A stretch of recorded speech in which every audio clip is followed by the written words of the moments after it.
Hi there, and welcome back to Snail Story. Have you been sleeping well lately? If not, I hope today's story will feel like a warm cup of tea, something to soothe your heart, even just a little.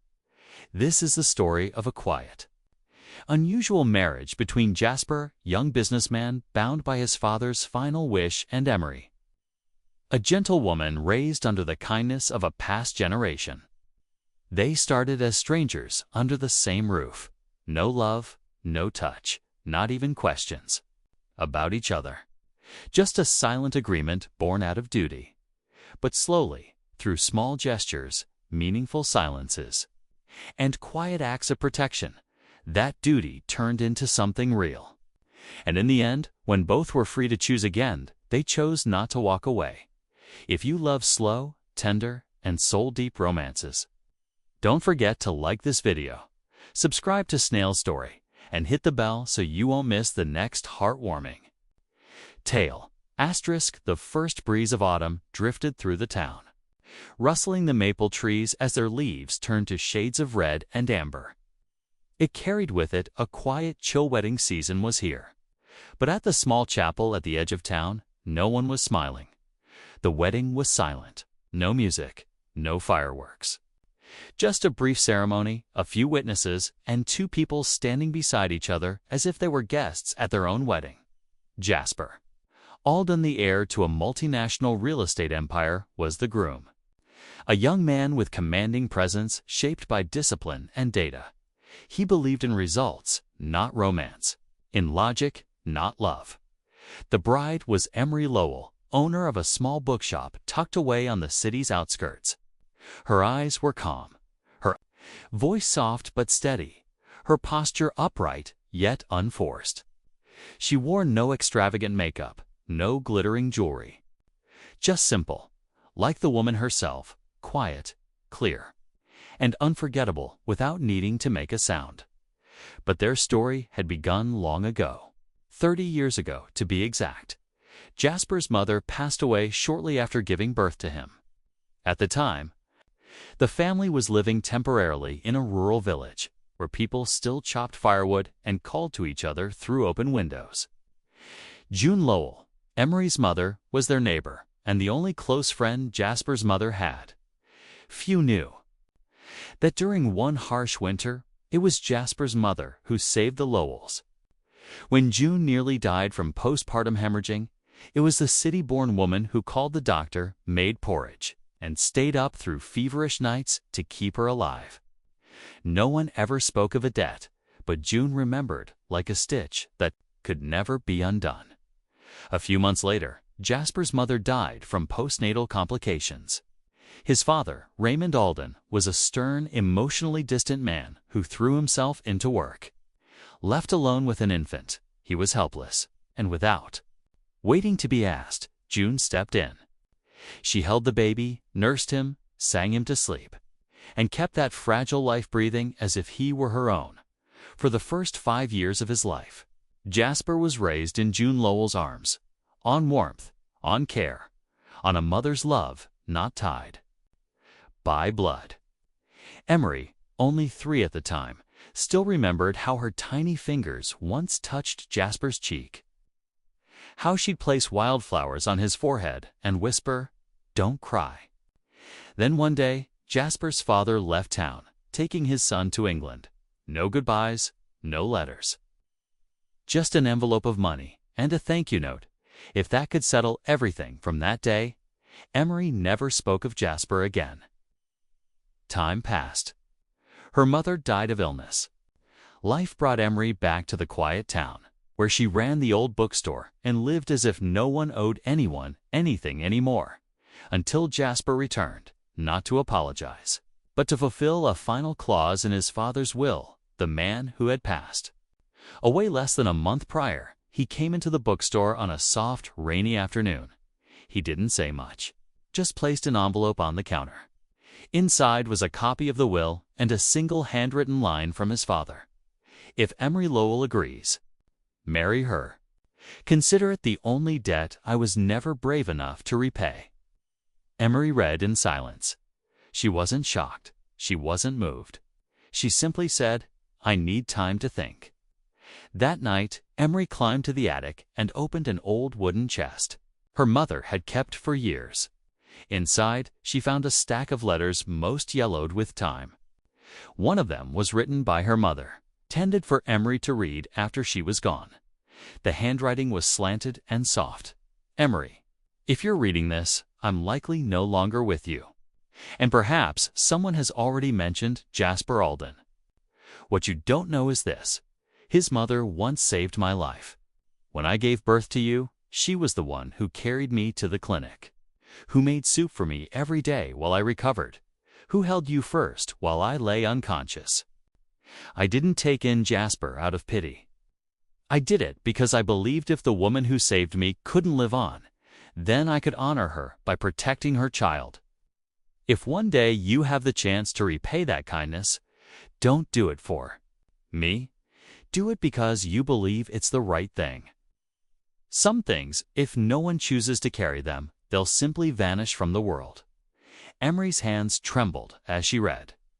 Not from emotion, but from the realization that all her life, she'd thought of her mother as someone who only gave.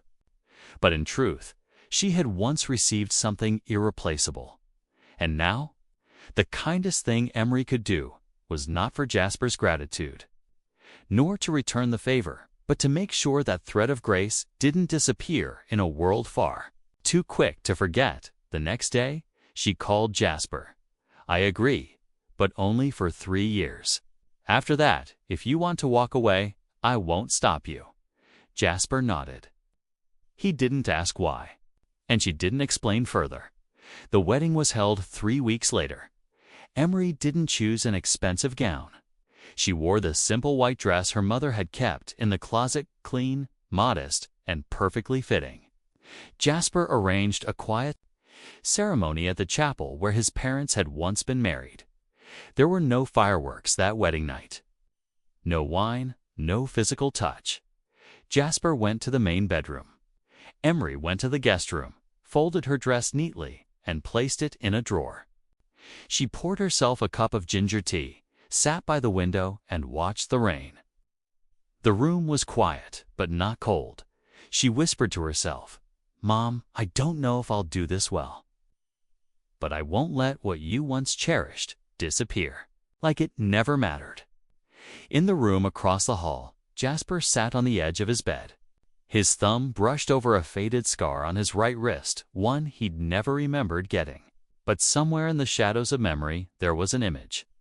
A woman holding him in bony arms, humming a lullaby whose words he could no longer recall. He didn't know what was ahead. But that night, for the first time in his life, Jasper Alden couldn't sleep. Not because he was afraid, but because he had stepped into something so quiet it made his heart tremble. Life after the wedding felt more like a contract than a union. Neither of them said it aloud, but both understood there was a cold, clear line between them. No touching, no crossing boundaries. Jasper's mornings began at 6 a.m., while Emery rose a bit later, just enough to avoid crossing paths in the kitchen. At night, when he returned, the lights were still on and dinner was waiting under a food cover.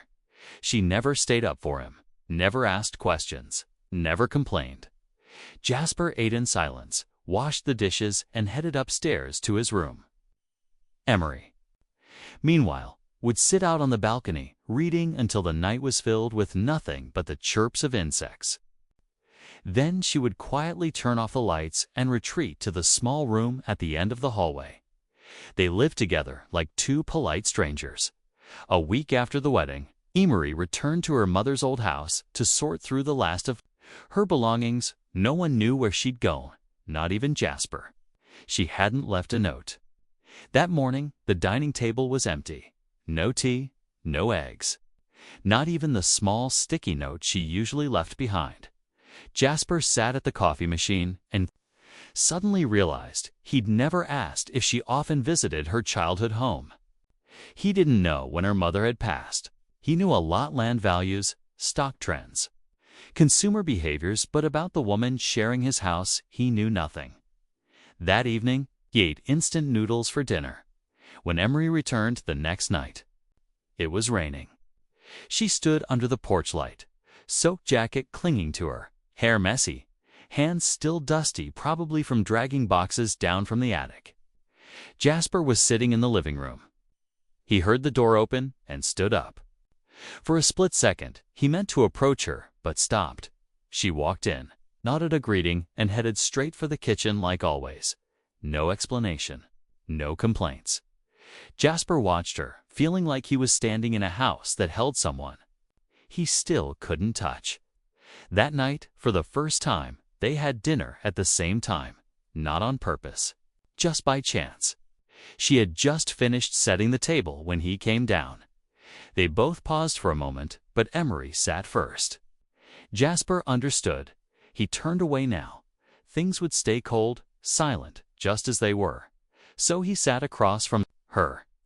The kitchen felt warmer that evening, not just because of the fragrant ginger broth, but because someone real was sitting at the other end of the table.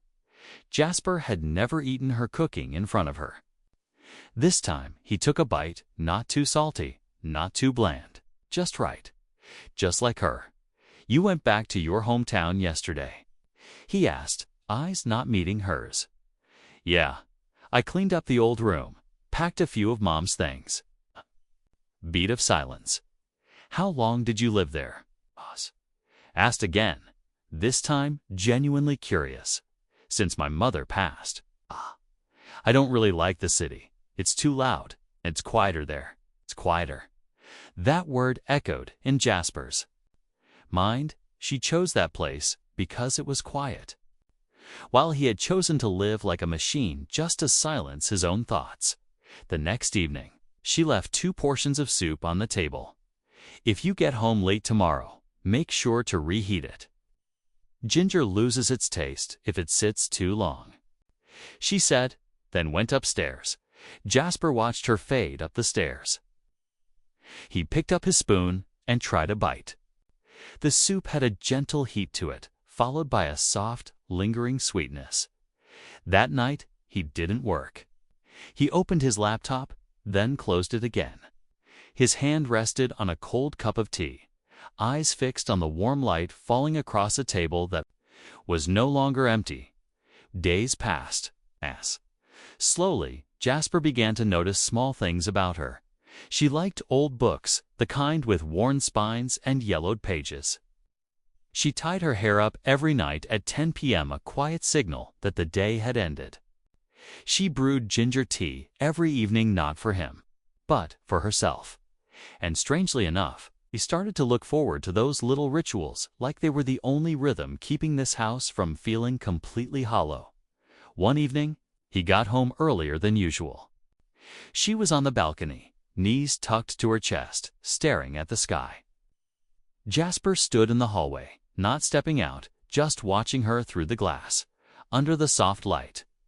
Her hair fell gently, her profile calm, her pose so quiet and fluid. Reminded him of a watercolor painting he'd never bothered to look at before. He suddenly remembered something his father had once said, the only thing he'd ever mentioned about Emery's mother. "She's like your mother, not loud, not demanding. But if you've ever been cared for by someone like that, you'll never forget it." Back then, Jasper had scoffed. But now, he understood. Some people live quietly not because they don't know how to ask, but because they're used to know. One asking what they need. The next weekend, Emery left the house again, this time, leaving behind a small note. "I'm heading home for the day. We'll be back tomorrow. I made fish soup in the fridge. Remember to reheat it." Jasper stared at the note, not quite sure why his finger gently traced the slanted handwriting, as if trying to memorize the shape of her letters. That night, the house was eerily quiet. No soft music from the little speaker. No sound of water running in the kitchen. No scent of ginger tea. Just the ticking clock and the darkened hallway light that no one turned on. Jasper brewed tea for the first time on his own. It was too spicy. The ginger pieces were chopped too small. The water. Tahatit burned his lip. He winced, but drank it all. He stayed in the living room until midnight. On the table sat one of Emery's books, left half-read, The Remains of the Day. On the margin of one page, a small handwritten note. Some people spend their whole lives just trying to express one simple thing that they care. Jasper let out a small breath through his nose. A strange feeling crept in, not quite sadness, not exactly regret. Just the first time in his life he felt the absence of someone, even if that person had never truly stepped into his world. Emery wasn't feeling well, though she still moved around the kitchen as usual. A faint cough broke into her steady breathing like a fine crack across what had seemed like a calm, unshaken surface. She didn't complain, didn't say a word. She simply placed a cup of ginger tea in front of Jasper, her hands slightly trembling. He noticed the red in the corners of her eyes, the faint mist of breath escaping her lips, the hollowness beneath her eyes. But Emery nodded, smiled politely as always, went straight up to her room. The next morning, the dining table was empty. No soup, no tea. Her bedroom door was ajar, lights still off. Jasper stood outside for a moment, then knocked gently. Response. He tried the handle. The door creaked open, and there she was, lying on her side, face pale, forehead damp with sweat. Her body was burning hot. Jasper leaned in and placed a hand on her forehead, a gesture he hadn't made to any woman since the day his mother died. Emery stirred faintly when he touched her shoulder, letting out a low groan before slipping back into unconsciousness. He hurried downstairs, towels, warm water, fever meds. For the first time, Jasper realized how helpless he felt. This house, so large, so efficient, was never meant for caring. It was built for function, not comfort. But now, with this woman lying silent in bed, something had changed. And he didn't know when it had started. He replaced the towels every hour, measured the medicine precisely, scribbled her temperatures into a notebook with hurried, uneven handwriting. She didn't wake. Oh, she did. It was only long enough to sip a little water before drifting off again. Jasper stayed by her side the whole time, and for the first time since the wedding, he touched her not like a husband, but like someone who had silently watched her move through this house for so long, only to realize how deeply her presence mattered now that she had fallen still. 3 years of marriage, and not once had they behaved as husband and wife. No hugs, no kisses, not even once did they cross the lines of civility. From the beginning, there was a quiet boundary like to people standing at opposite ends of a bridge, each holding their side, but never stepping forward. Not out of hate, not out of disdain. They just didn't know where to begin. Emery lived gently, quietly, like someone trying not to disturb the world. Jasper built walls of routine and distance, shaped by the fear of being tied down. They existed side by side, with a separate world. But tonight, every wall faded, as Jasper sat beside her bed, wiping her forehead, changing her clothes, lifting the spoon of medicine to her lips. Her sweat soaked the pillow. He changed the cover, gently lifted her head, and supported her limp body in his arms. She felt almost weightless, resting against him for just a moment, but long enough to make his heart falter. When Emery awoke, the room was dim. Jasper had dozed off beside her bed, shirt wrinkled, dark circles under his eyes. She tried to sit up, but her chest was heavy, her head pounding. He opened his eyes, saw her awake, and quickly moved closer. "Are you feeling any better?" She nodded slightly. Her voice was hoarse. "Why are you still here?" "Had a high fever. I couldn't just leave." She wanted to say thank you, but instead, just looked at him. This man who had kept his distance for 3 years now sat at the edge of her bed, hand already resting near a warm cup of water. They had never said anything clearly. No promises, no declarations, but the way he gently wiped her sweat knot, Clumsy, not force made Emery feel, for the first time, like she belonged. Like this space had room for her. She gave a faint smile. "You made the porridge." Jasper paused. "Bought it. But I reheated it not very well." "It's fine. I'll eat it, as long as it's warm." That night, Emery didn't fall back asleep right away. She sat against the headboard, hands wrapped around a cup of ginger tea, staring out the window where the hallway light filtered through the curtain. Jasper didn't go back to his room. He sat in the armchair, watching her from a distance, like trying to piece together something he'd left forgotten for too long. She asked, "Why did you never ask me if I was happy?" He was silent. Then, after a long pause, answered quietly, "Because I was afraid to hear the answer. I never thought about leaving, even if we weren't truly husband and wife." Jasper looked up, a flicker of surprise in his eyes. "Emery?" Continued, voice steady. 3 years under one roof, sharing meals, sitting at the same table. But not once did we embrace. Not once did we call each other husband or wife. I thought maybe you never cared, and I told myself not to hope." Jasper clenched his hands on his knees. Her words weren't accusing. They were like a soft thread pulling straight through his chest, leaving a faint but undeniable line. "I'm sorry," he said. "You don't need to be. We never promised anything. I'm not hurt. I just sometimes wondered if I ever got sick, and no one knew would anyone ever find out." Her eyes weren't angry. Just a quiet kind of sadness, so gentle that unless you truly listened, you'd miss it. Jasper stood, stepped closer, sat at the edge of the bed. "I've lived too long in a world without emotion, like walking through a field of flowers and never stopping to breathe in the scent. But today, when you didn't open your eyes, I realized this house was missing something. And that something was you." Emery looked at him. No tears, no smile. Just a small nod, like she understood.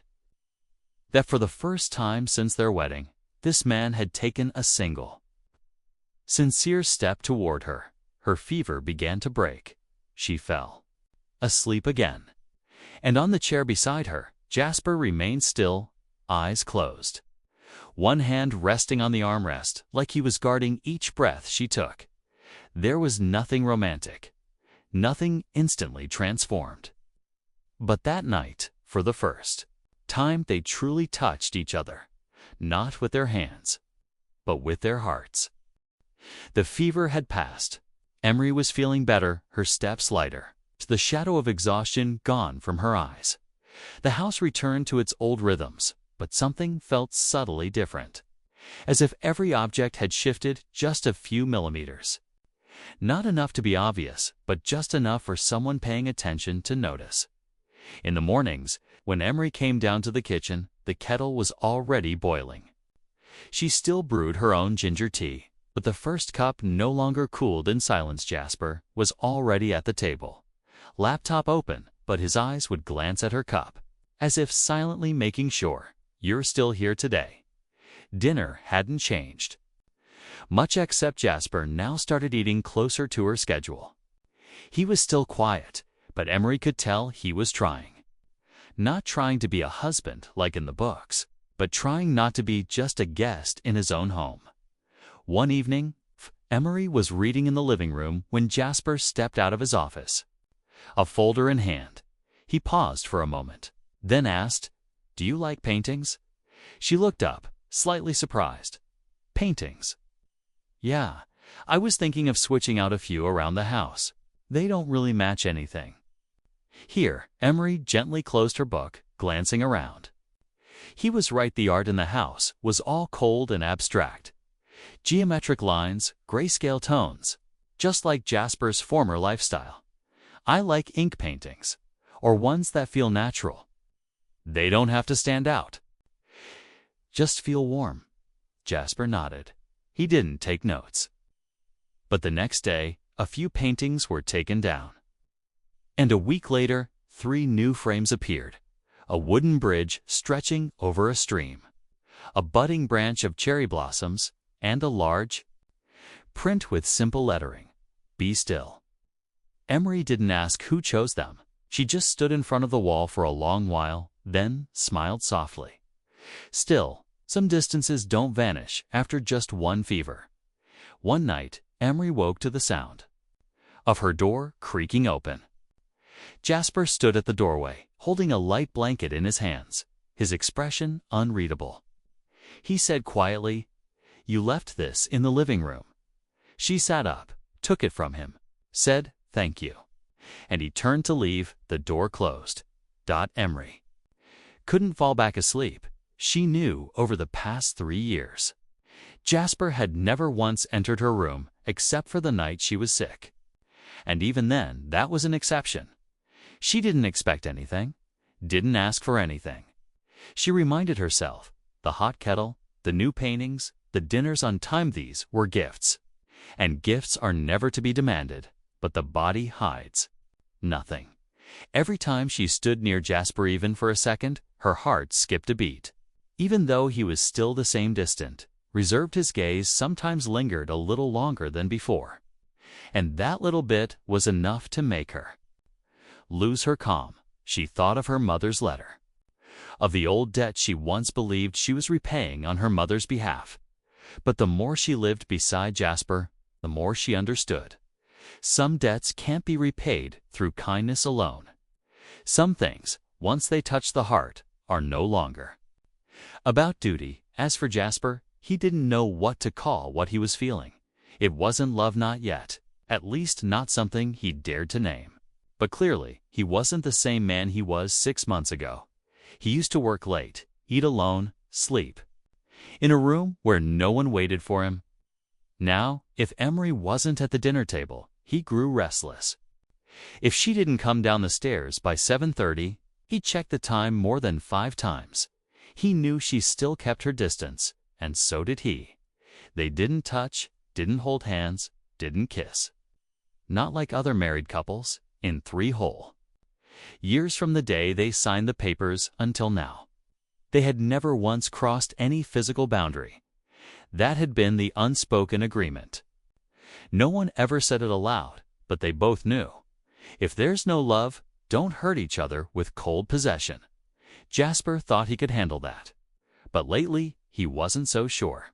Especially when Emery smiled that slight, sideways smile, meant for no one. Or when she lightly touched his shoulder, reaching for the spice jar, her hand warm, leaving behind a trace he couldn't quite catch. He was afraid to reach for her, afraid that if he stepped forward, she might step back. And Jasper wasn't sure he could survive that kind of distance again. One rainy afternoon, Emery returned from the bookshop, hair damp, coat thin. Jasper stepped into the hallway, reaching instinctively for the bag in her hand. But he stopped. She looked at him, said nothing. Her eyes were calm, like a still ocean, but something swirled beneath that surface. Something he couldn't read. He didn't take the bag. She didn't offer it. But in that quiet moment, something shifted just slightly from within. That evening, they had dinner together. Not much was said. But it wasn't the strained silence it once was. It's just 2 people carrying questions neither dared to voice. Emery didn't ask why he never crossed a line. Jasper didn't ask why she'd never stepped closer, even once. But they both knew if one of them took the first step, and the other didn't meet them halfway, would all shatter. Like a painting falling from the wall, never quite the same after. And maybe neither of them was ready to risk what they had, fragile as it was, just to prove that what they felt might be love. The changes in their home didn't arrive with noise. They crept in quietly like sunlight slipping through the sliver of an open curtain. Jasper began shortening his work hours. Sometimes, instead of heading straight into his office, he would sit quietly in the living room where Emery read. He didn't speak, just sat nearby. She kept turning pages, but now and then their eyes would meet briefly before both returned to their own silence, a silence that somehow felt warm. Emery cooked more often. Simple meals, lightly seasoned, but enough to fill the space at the dinner table that had once held only one. They didn't talk about us. But maybe they no longer needed to, because something had begun. One afternoon, Emery went to the community library, as she often did. She ran a small, informal art class for local children, no title, no paycheck. Just a few hours spent letting the kids feel seen and heard. While she was packing up a box of crayons, she noticed a woman standing by the door, long coat, baseball cap pulled low, phone in hand. When Emery turned around, the woman averted her eyes and slipped outside. It might have meant nothing. But something in that look wasn't the look of someone passing by. That evening, an anonymous email appeared. In Emery's inbox, subject, "Who are you in this marriage?" The message was short. Cold. Don't think I don't know what you're doing. Taking Jasper Alden's money while pretending to run charity events. It's all an act. You're just exploiting children for sympathy.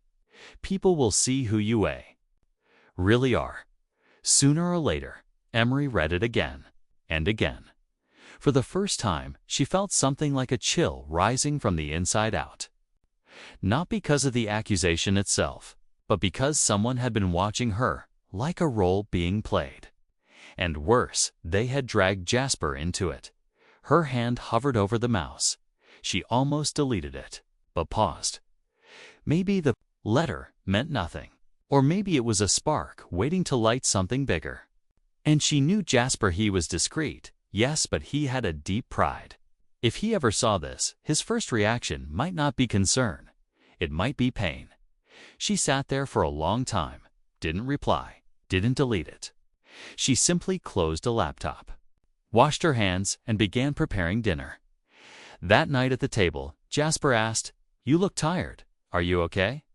She nodded, managed a small smile, just a little worn out. The kids painted more than usual today. It didn't press. But he noticed her eyes looked drier than usual. Her hand trembled slightly as she held her chopsticks, and Emery felt something unexpected. Fear. Not fear of slander. Fear that Jasper might doubt her. She had lived long enough to know. Sometimes, one skewed glance can throw an entire path off course.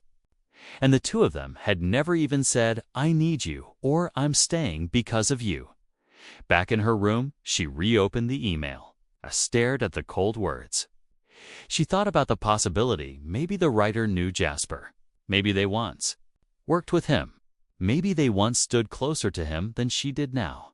And that chilled her far more than any accusation. A few days later, a printed copy of the anonymous email landed on Jasper's desk. It came through the company's automated reputation monitoring system flagged by internal security. He skimmed it, then stopped. His hands went cold. His name and hers. He said nothing. Just forwarded the email to the internal investigation team. Not a word to Emery. No questions. No assumptions. But something sliced through him like a thin, cold blade. Not because he believed it, but because someone had touched her with cruelty. And he didn't know, in that moment, how to stop it. Jasper wasn't easily shaken. But, for that very reason, when something did shake him, he didn't know how to hide it. Since receiving the letter, he had grown quieter. Not cold, but silent in the way someone becomes when trying to hold something fragile in both hands. He didn't tell Emery, didn't want to burden her, but the more he kept inside, the heavier the silence between them grew. Emery noticed, but she didn't ask. Like two people standing on a narrow bridge. Step too soon, and you might fall. Wait too long, and you might lose each other forever. One night, as Jasper passed through the living room, he heard the soft murmur of a radio in the kitchen. It was Emery's voice reading aloud to children online. Her tone gentle, slow, full of quiet feeling. He stopped in place, for the first time. Jasper saw clearly the little things she did without audience. without praise were exactly what made her worthy of trust. And he knew, in that moment, if he didn't stand up for her now, he'd lose the right to ever call what he felt for her love. Emery didn't ask Jasper about the anonymous email. She assumed he didn't know, and she wanted to let it fade quietly. But some things can't stay hidden forever, especially between two people who've started placing trust in each other. Even if they haven't said it out loud, she kept her usual routine, still went to the library, still taught the kids how to draw their messy little dreams. But she felt more tired, not from the work, but from the constant state of alertness, like every glance might carry a hidden blade. She wasn't afraid of rumors. She was afraid that Jasper might not believe her, but Jasper already knew. Since the day the internal security team sent him the report, he'd handed the matter to the investigation unit quietly, without a word to Emery. Outwardly, he showed nothing. But inside, he was unsettled, because the email wasn't just an insult. It was a hit against something he had started to protect, something he still didn't know how to name. He used to scoff at arranged relationships. This marriage, to him, had once been just a way to honor his father's final request. But now he couldn't see Emery as just someone he lived with, because he remembered how she always placed the spoon on the right side of his tea knowing he was right-handed. How she bought the exact chocolate he liked back in college without ever asking what he liked. How she never demanded, never complained, but never backed away either, especially when he needed someone to stand beside him. And he knew, if he let her carry this weight alone, there'd be no turning back. One afternoon, when Emery came home from the library, she found Jasper in the kitchen. He rarely cooked, but today, there was a pot of chicken soup simmering, and the table had 2 sets of silverware, as if welcoming something new. "I had some time today. Thought I'd try something," Jasper said. Not looking up, Emery smiled, sat down. The scent of ginger in the soup warmed her more than any apology could. The meal was short, but their eyes met a few times and neither looked away. No explanations, no need to clarify anything. After dinner, as she washed the dishes, Jasper handed her a thin, sealed envelope. "This is for you. Read it whenever you're ready."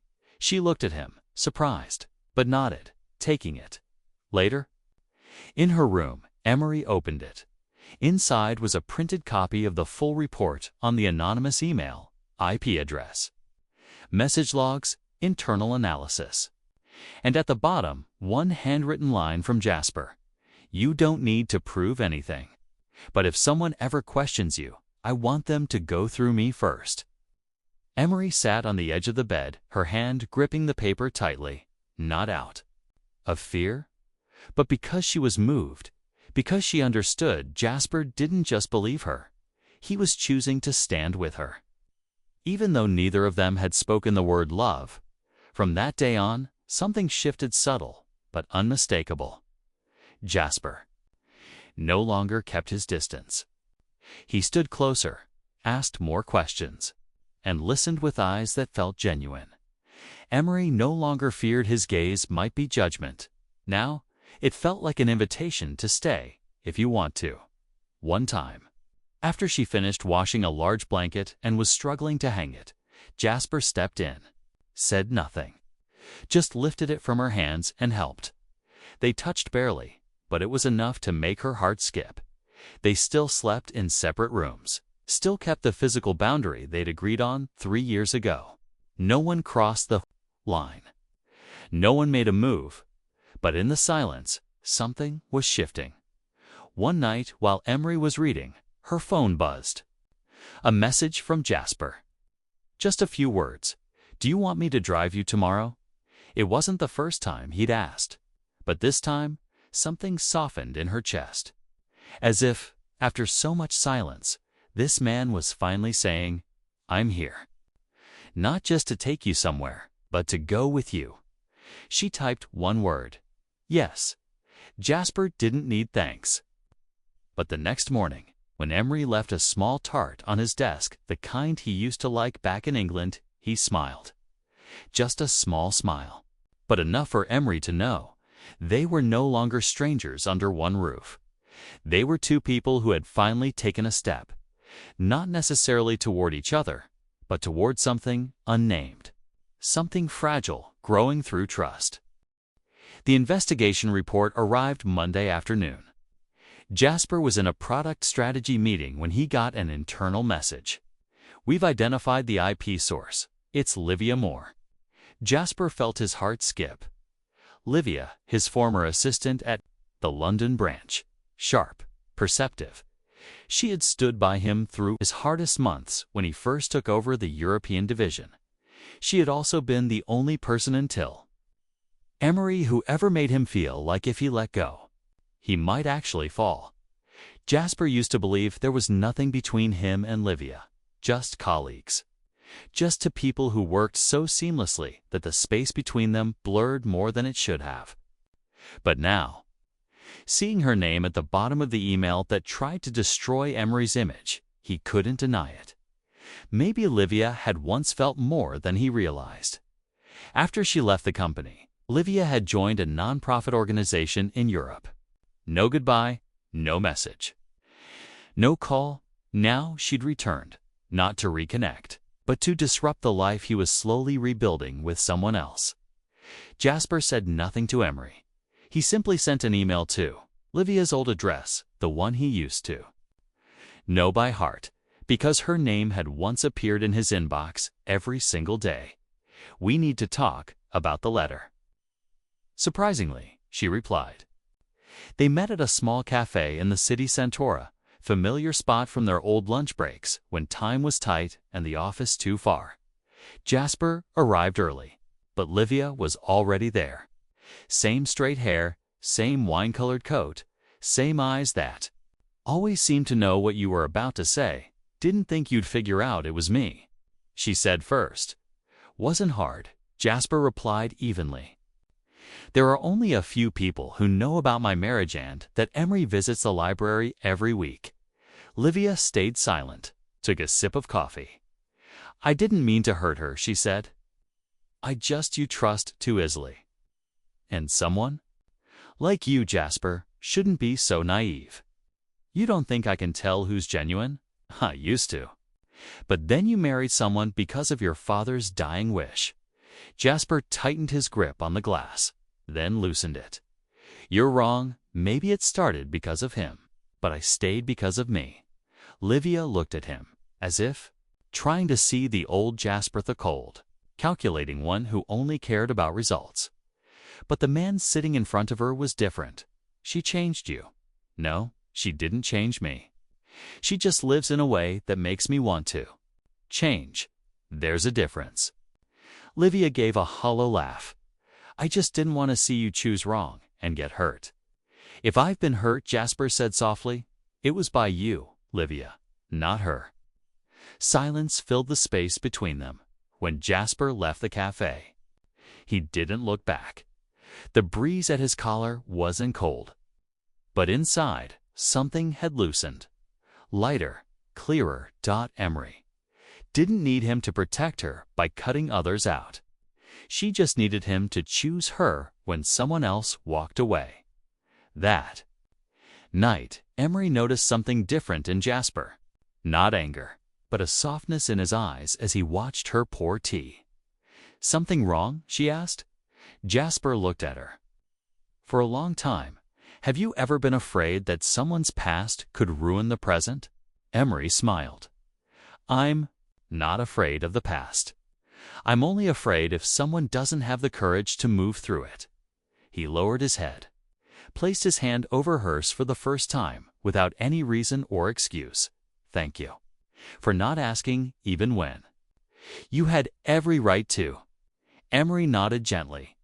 "When you're ready to tell me, I'll listen. But even if you're not, I still trust you."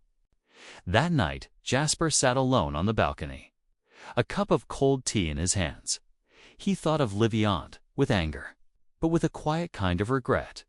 Perhaps people don't truly say goodbye with words. Maybe they part in the moment one person chooses to keep walking while the other stays behind. And Emery, the woman who still brewed tea every night, still read on weekends, who had never once asked, "Do you love me?" was the one walking beside him, step by silent step, on a path neither of them had named. Jasper knew if he ever lost her, it wouldn't just be losing a wife, it would be losing the chance to become the kind of man he never thought he could be. For the first time, Jasper asked, "Do you want to go somewhere?" The question was so simple that Emery thought she'd misheard. She was in the kitchen, still holding a spoon, halfway through tasting the soup. She looked up. "You mean right now? This weekend? Or whenever you want? It doesn't have to be anywhere special. I just thought maybe you'd want to." She hadn't answered yet, but her heart had already skipped a beat. For 3 years. They'd lived under the same roof, sharing meals, space, quiet mornings, and the soft laughter of children echoing through the house when she read aloud. But never had Jasper asked where she wanted to go. Not because he didn't care, but perhaps because in a marriage that hadn't begun with love, going somewhere together had never seemed worth asking about. But this time, his gaze wasn't distant. And when she answered, "Sure, anywhere's fine," Jasper smiled, not brightly, not shyly, just a simple smile. The kind that says, "I've crossed a line I once built myself." They drove 2 hours out to the countryside, to the town where Emery once lived with her mother. The fields were still there, and the jacaranda trees were blooming under the soft sunlight. She took Jasper down a narrow path leading to the old bookstore where she used to help out. She told him stories how she started reading to village children, how she once got paid just to sit and listen to an old man tell stories for 3 hours straight. Jasper listened, didn't interrupt. His eyes lingered on the smallest details, how she moved her hands when describing things, how her voice softened every time she mentioned her mother, how it grew quiet again when they stood in front of a low-roofed house. "Where she'd grown up. Did you ever think of leaving this place?" Jasper asked. "I did. But over time I realized every place holds you back for a different reason. When I was younger, I stayed for my mom, later for the kids at the library. And now," she paused, didn't finish the sentence. Jasper didn't press, but something inside him stirred. Not quiet kindness anymore, but a growing need to know, to understand, to be present in the parts she hadn't spoken. Emery led him to a stream she used to visit, her reading spot. There was a flat stone where her mother once said, "This one holds the sunlight longer than the others." Jasper sat beside her. Their breaths matched the breeze threading through the tall grass. Neither spoke for a while. Then Jasper turned to her, voice low and careful. "Do you regret marrying me?" Emery didn't answer right away. She looked down at her hands, folded neatly in her lap. "No, but I didn't think I'd still be here." "Why not?" "Because I thought I'd stay 3 years. As a kindness, a way to close an old debt my mother left behind. After that, I'd go, and you'd return to the world that always belonged to you." Jasper swallowed quietly. She continued, voice soft, as if recalling an old dream. "But the longer I stayed, the more I realized some things can't be left behind just because the timeline runs out. Like how I began to notice when you came. Home light meant a hard day. Or how you remembered the tea I liked and brewed it at the right temperature. Or when you didn't say a word but fixed the door handle in my room because it squeaked during my afternoon naps."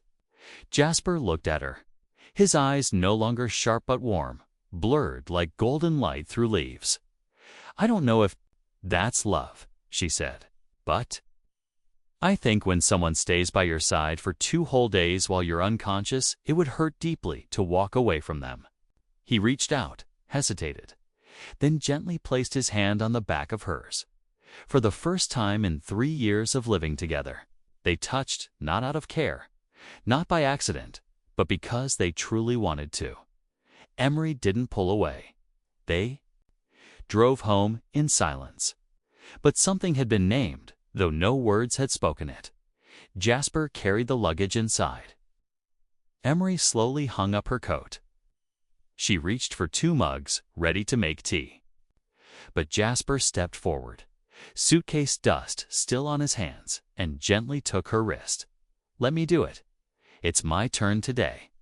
She smiled, handed him the mugs, and sat down quietly watching. Jasper fumbled with the kettle. But he couldn't hide the small joy in his eyes. Some things don't need perfection, just someone willing to learn for the sake of being close. He set the tea on the table, still a little weak. But warm. Emery took a sip, then looked at him. For the first time, her gaze didn't just hold gratitude, it held acceptance. And Jasper understood. If he confessed his feelings now, she wouldn't turn away. But even if he didn't, her heart would still stay. Because someone like Emery doesn't love with grand declarations, she loves in small ways, slowly, until turning back is no longer possible.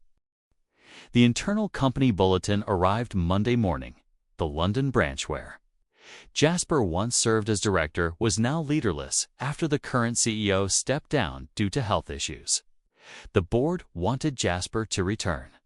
A clear promotion, a significant opportunity, and a reminder of the world he used to belong to before he came back home to fulfill his father's dying wish. Jasper wasn't surprised. He'd known this day would come, but for the first time in his life, a step forward didn't feel like progress, felt like a line in the sand, because on one side was a career, and on the other woman he still didn't have a name for, but who, even after a few hours apart, made him long to return home sooner. That evening, as Emery was picking out books for the next day's reading session, Jasper stood silently. Outside her study door, he watched her through the frame. The soft light fell on her shoulder, casting a honey-gold edge on her hair. She didn't know he was there, still flipping pages, quietly nodding to herself at something that made her smile. He thought about London. Cold streets, elegant apartments, meetings that stretched from morning to night. And he also thought about their small kitchen table, where Emery would leave an extra cup of hot chocolate on winter nights, just in case. He didn't ask her, "If I leave, will you wait for me?" Because Emery would never ask someone to stay with words. And he knew no one has the right to ask someone to wait if they haven't chosen to stay first. Emery found out through an old friend who still worked at the company. Acme message came through. Heard he might be heading back to London. Must be big. If he moves there full-time, what will you do? Emery froze. She was folding a blanket. Her hand stopped. She didn't ask Jasper, didn't question him, but something inside her cracked just slightly. She thought about the past 3 years. No physical intimacy, no words of love, but also no longer strangers. Just small steps enough to make someone like her want to stay. But maybe not enough to hold on if the other person left. That night, she cooked Jasper's favorite vegetable soup. A simple dish. Nothing fancy. But he once said, "This stuff makes me feel at peace." When he came home, she was setting the table. Jasper looked at the meal, then at her. "You found out," he said. She nodded slightly. Didn't ask what. But they both knew. "Do you think I should go?" he asked, carefully. "I can't answer that for you, but do you want me to?" She looked up, no accusation in her eyes. Just something very human, a quiet fear of being left out of something that mattered. "If you go, let it be because it's right for you. Don't go just because you think I'll understand." Jasper clenched his hands lightly. He wanted to say, "I don't want to go." But he was also afraid to stay. She didn't need him here, so the words stayed stuck in his throat. That night, Emery wrote in her notebook. It had been her habit since her mother passed. Whenever her heart was uneasy, she wrote not to remember, but to settle herself. She wrote, "Maybe love doesn't have to start in the heart. Maybe it begins as kindness, then lingers because of a glance and grows through silence that asks for nothing in return. But maybe it walks away when one person isn't brave enough to name it. She closed the notebook. Wondered if Jasper left tomorrow, would I try to stop him? And answered herself, no, because someone like her doesn't. Keep people with pleading. Jasper couldn't sleep. He sat on the balcony. The night was cold, but he didn't go inside. He just looked out at the still dark, thinking of the woman inside, a woman who may not have loved him at first, but who stayed beside him in a way that made every definition of love seem too small. He knew Emery had never once asked if he loved her, but if he left now without saying a word, everything they had shared would become something half-formed, not broken, but never whole. At dawn, Jasper knocked on her door. She opened it in her thin robe, sleepy-eyed. "I'm not going," he said. No speech, no build-up. Emery looked at him, wide-eyed. Why? He smiled, as if finally letting go of something heavy. "Because for the first time in my life, I want to stay. Not out of duty, not for obligation, but because here, there's someone who makes me never want to be the man I used to be again." Emery said nothing. She simply stepped back, just enough for the door to open wide. And Jasper understood that was her way of saying, then stay. The house hadn't changed much. Same old tiled roof, same little dining table, same bookshelf Emery still rearranged with the seasons. But something had changed, something quiet and deep like the way Jasper stepped into the kitchen each morning. Not just to brew coffee for himself anymore, but to make an extra cup of tea for the girl, who always woke up early to read. Emery no longer prepared dinner as a silent routine. Now, when she placed that little spoon beside the soup bowl, she'd wonder, will he like the taste today? They didn't say much. But somewhere within the ordinary, love had begun to quietly take root. That morning, after Jasper had told her he wasn't going back to London, Emery didn't ask any more questions. She simply poured him tea, like every other morning. But this time, when their hands brushed as he took the cup, she didn't pull away. A tiny touch, but it spoke clearly. "Heard what you chose." They began to enter each other's worlds through gestures no one else would think. Remarkable. Jasper learned how to peel apples without tearing the skin, just because Emery preferred them that way. Emery added a soft pillow to the right side of the sofa, where Jasper always worked late. They went grocery shopping on Sundays, argued over pineapple juice or apple juice, and always ended up buying both. One evening, Emery brought out an old wooden box, her mother's box for storing letters. She placed it on the table in the center of the living room, didn't open it. Jasper sat across from her. "Is this?" "My mother's letters," she said softly. "One of them is about your mother, and about you." Jasper gently placed a hand on the lid. She didn't open it. Just said, "I don't want us to live because of these letters. I just want us to keep living. Like two people who've walked through enough unspoken things to finally be with each other without needing anything else but honesty." Jasper looked at her for a long while. "Then are you ready to let go of all the what-ifs?" he asked. "What ifs?" "The idea that we can live side by side, but never be anything to each other." Emery smiled, soft but sure. "I let that go the day you said you weren't leaving." They never had a second wedding. No white dress, no cake. No guest list, but one quiet afternoon beneath the vine-covered porch. Jasper slipped a thin ring onto her finger. No diamonds. No glamour. "This isn't to bind you," he said. "You can take it off any time. But if you choose to keep it, I'll know it's because you want to stay." Emery accepted the ring. Didn't wear it immediately. She looked at him. "I won't take it off. But I won't wear it all the time either." "Why?" "Because I want to remind you, love isn't something to possess. It's something we have to choose, every single day." Jasper nodded. That was Emery, the kind of woman who could love quietly without needing to say it aloud. But once she chose someone, she never walked away halfway. That winter, for the first time, Emery moved all her books and clothes out of her own room into Jasper's. No announcements, no fanfare. One morning, she was packing. He saw her, didn't say a word. That night, when he entered the room, she was there arranging pillows. He walked over and lay down beside her. No touching, but their breaths were close enough now that neither of them had to go anywhere anymore. One day, as Emery folded laundry, Jasper walked in and wrapped his arms around her from behind, his first time doing that, for no particular reason. "You know what?" he whispered. "I used to think marriage was a contract.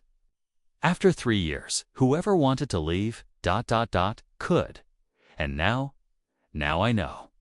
If you're not in it, then wherever I go, I'm only moving farther away from who I really want to be." She didn't turn around, just held his hand gently. Their story had no dramatic turning point, no grand declarations, no sweeping passion. But they stayed, every day. With the smallest of things, a breakfast for two, a quiet nod before heading to work, a perfectly brewed cup of tea, and an unspoken "Are you okay?" An evening spent reading the same book, arguing over who the best character was, a life that didn't shout "We love each other," but one that proved it without needing words. Their marriage began with a promise made by a generation before them. But it ended with something no one could have planned, two people choosing each other with hearts that were truly ready. No more, no less. And nothing else was needed. Dear friend, some kinds of love don't begin with a racing heart. Sometimes they start with gratitude, an old promise, or simply a quiet kindness between two strangers. But when we stay not out of obligation, but out of choice, that staying might just be the truest form of love. Today's story didn't have grand confessions or sweeping romantic finales. But perhaps the most beautiful thing is this: two people, after everything, chose to live with each other, not just next to each other. Thank you for staying with us till the end. If this story touched you, even just a little, please leave a like. Subscribe to Snail Story and share your thoughts in the comments below. Every listen from you is a small step that makes our storytelling journey more meaningful. See you in the next story, still gentle, still slow, and still true.